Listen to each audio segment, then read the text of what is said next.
महिलाएं एक दूसरे से पूछती हैं इस बार करवा चौथ पे क्या दिलाया, इस बार एनिवर्सरी पे क्या दिलाया। नहीं, उपहार देने चाहिए, लेने चाहिए, अच्छी बात है, पर इससे प्रेम कैसे जस्टिफाई हो रहा है?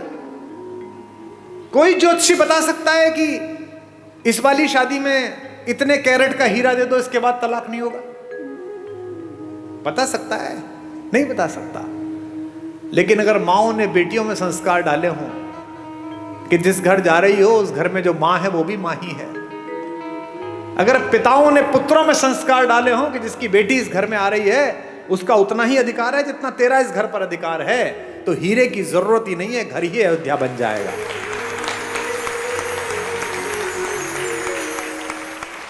अच्छा, ये बच्चियां बैठी हैं, इनकी जब शादी होती है तो एंगेजमेंट रिंग कितनी महंगी बनती है। सीता की एंगेजमेंट रिंग कितनी महंगी होगी, लेकिन जब केवट के सामने भगवान राम बिना पैसे के खड़े हो गए कि उतराई देने के लिए कुछ नहीं है, और केवट ने कहा ऐसे तो जाने नहीं दूंगा, पैसे दो, उतराई तो देनी पड़ेगी, तो पति का अपमान ना हो जाए, पति यहां संकट में ना लगे, सीता ने चुपचाप अपनी अंगूठी उतारी और राम के हाथ में दे दी कि ये दे दो। गोस्वामी जी ने लिखा, पियसिय की ही जानन हारी, मुदित मगन मणि मुद्री उतारी। मणि उतार कर दे दी। ये सीता है, ये सीता सिखाई गई, ये सीता घर घर में सिखाई गई थी। इसीलिए हमारी माएं, हमारी नानियां, हमारी दादियां कम में काम चला लेती थी। आज क्या हो गया, कम हो गया तो झगड़ा हो गया, पति की नौकरी 4 साल नहीं लगी तो तलाक हो गया, पत्नी की नौकरी छूट गई तो झगड़ा हो गया। इसका मतलब क्या है, सुख साधन पर केंद्रित कर दिया।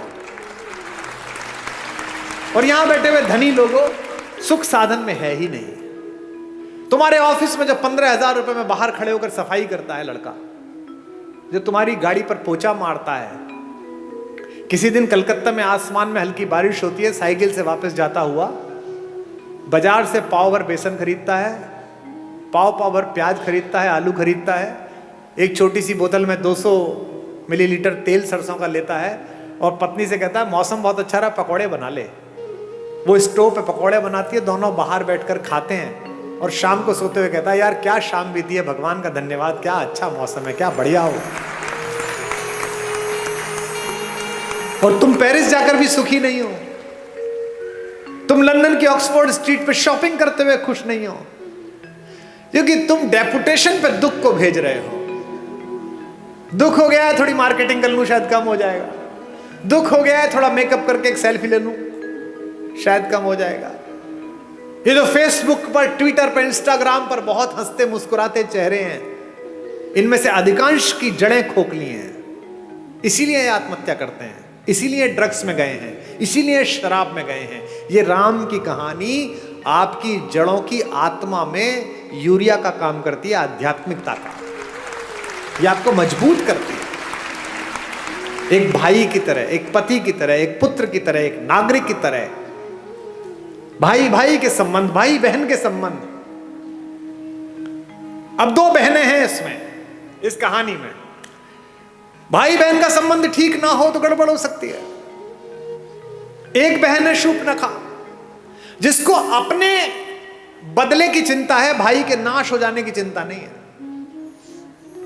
मेरा बदला पूरा हो जाए बस। वो ये नहीं कहती कि मेरा अपमान किया, वो ये नहीं कहती कि मैंने नीचतापूर्ण व्यवहार किया, वो कहती है कि मैंने बताया मैं तुम्हारी बहन हूं, इसके बाद मेरा अपमान कर दिया। और उसकी तो बीवी बहुत सुंदर है, वो जंगल में क्या कर रही है, वो तो भैया आपके पास होनी चाहिए। ऐसी बहन देखी है कोई जो अपनी भाभी के रहते बाहर की किसी औरत का वर्णन करे कि इससे अपना लो? इसका मतलब वो बहन ही दुष्ट है, उसने अपने भाई का नाश करा दिया। एक सीता है, सीता का भी एक भाई है, आपको पता है? जब अशोक वाटिका में माता बैठी हुई है तो रावण आता है उनसे मिलने, रोज आता है, कहता है मेरा प्रणय प्रस्ताव स्वीकार कर ले। क्या उस तपस्वी के पीछे पड़ी रहेगी, वो तो जंगली है, मैं मार दूंगा उसे, खत्म हो जाएगा, वो कुछ नहीं कर पाएगा, तुझे ले नहीं जाएगा। माता पूरी सात्विकता के साथ बैठी है। एक दिन कहता है कि देख मेरी बात मान ले, अन्यथा मैं बलपूर्वक तुझे उठा लूंगा यहां से। तो वो जिस चटाई पर बैठी हैं उस चटाई का एक तिनका तोड़ती हैं और तिनका तोड़कर अपने रावण के बीच रख देती हैं और कहती हैं कि तू कैसी मूर्खतापूर्ण बात करता है रे, कि तू मुझे छू लेगा, ये तिनका रखा है, इसे पार करके दिखा दे, तेरे में औकात है तो। एक वैज्ञानिक सोच वाली युवती ने मुझसे पूछा कि क्या कुमार विश्वास जी, आप भी कैसी पोंगा पंडितों वाली मूर्खतापूर्ण बातों की समर्थन करते हो? जो कैलाश पर्वत को उठा लेता हो तो तिनका नहीं उठा पाएगा। ऐसा क्या सीता में मनोबल आ गया तिनके को देखकर? अब मैं जो बात कह रहा हूं उसको बहनें सुने। एक लड़की अपने पति के साथ भी इतना सुरक्षित अनुभव नहीं करती इतना भाई के साथ करती है। क्यों? सीता भूमि से पैदा हुई है, सीता का नाम है भूमिजा, और तिनका भूमि से पैदा हुआ है। संस्कृत में उसे कहते हैं भूमिज। वो तिनका नहीं है, वो सीता का भाई है। सीता कहती है मेरे इस भाई से निपट ले, पति से तो बाद में निपटना, वो तो बाद में आ जाएगा, पहले इस भाई से निपट।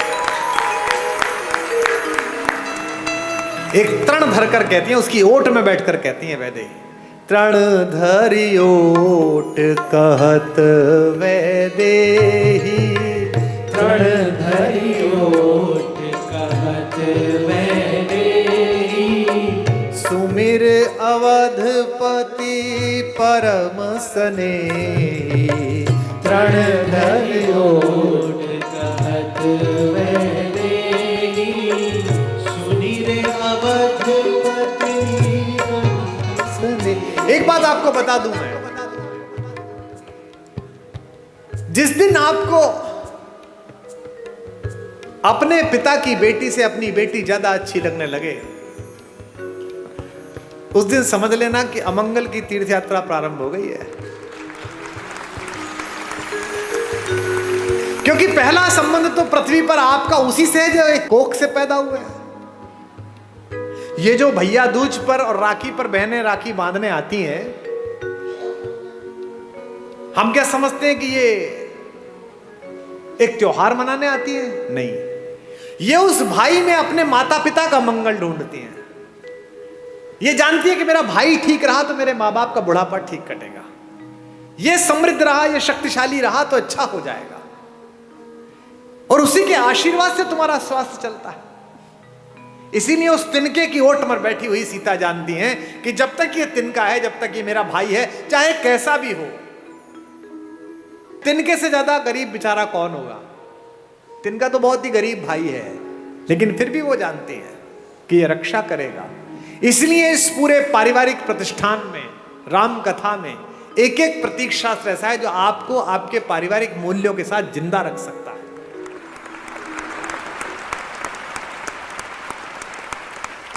रावण अपने महल में आकर बहुत रोता है, जोर जोर से रोता है। मंदोदरी ने पूछा कि क्यों रोते हो? अब तो उठा लाए उसे। बोले उठाकर भी बेकार, वो मुझसे प्रेम की दृष्टि ही नहीं डालती मुझे।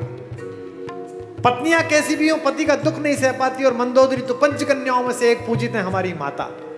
माता मंदोदरी ने कहा कि अच्छा, बात तो दुष्टतापूर्ण है, पर तुम्हें कष्ट ना हो इसके लिए तुम्हें एक सलाह दे रही हूं। तुम तो मायावी हो, एक काम करो, कल राम का रूप बना के उसके सामने जाना, वो राम समझ के तुम्हें प्रेम कर लेगी। इस पर रावण और फूट फूट कर रोने लगा। उसने कहा अब क्या हुआ? बोले ये प्रयास 4-5 बार कर चुका हूं, पर जैसे ही राम का रूप धारण करता हूं, मुझे तुम्हारे अतिरिक्त दुनिया की प्रत्येक स्त्री अपनी बहन दिखाई देने लगती है, अपनी मां दिखाई देती है। तो राम कैसे नजर आते हैं अगर आपकी दृष्टि में उतरते हैं? उनके चरणों में ही सुख के चारों धाम नजर आते हैं। उनके चरणों में ही सुख के चारों धाम नजर आते हैं। भावनाओं के और भक्ति के सब आयाम नजर आते हैं। भावनाओं के और भक्ति के सब आयाम नजर आते हैं।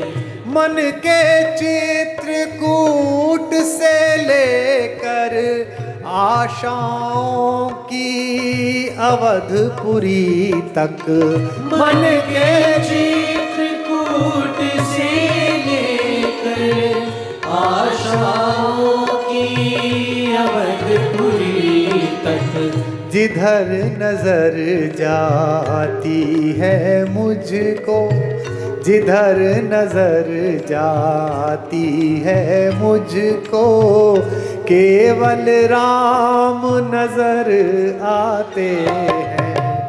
जिधर नजर जाती है मुझको, केवल राम नजर आते हैं। तुझ में राम नजर आते हैं, तुझ में राम नजर आते हैं, तुझ में राम नजर आते हैं, तुझ में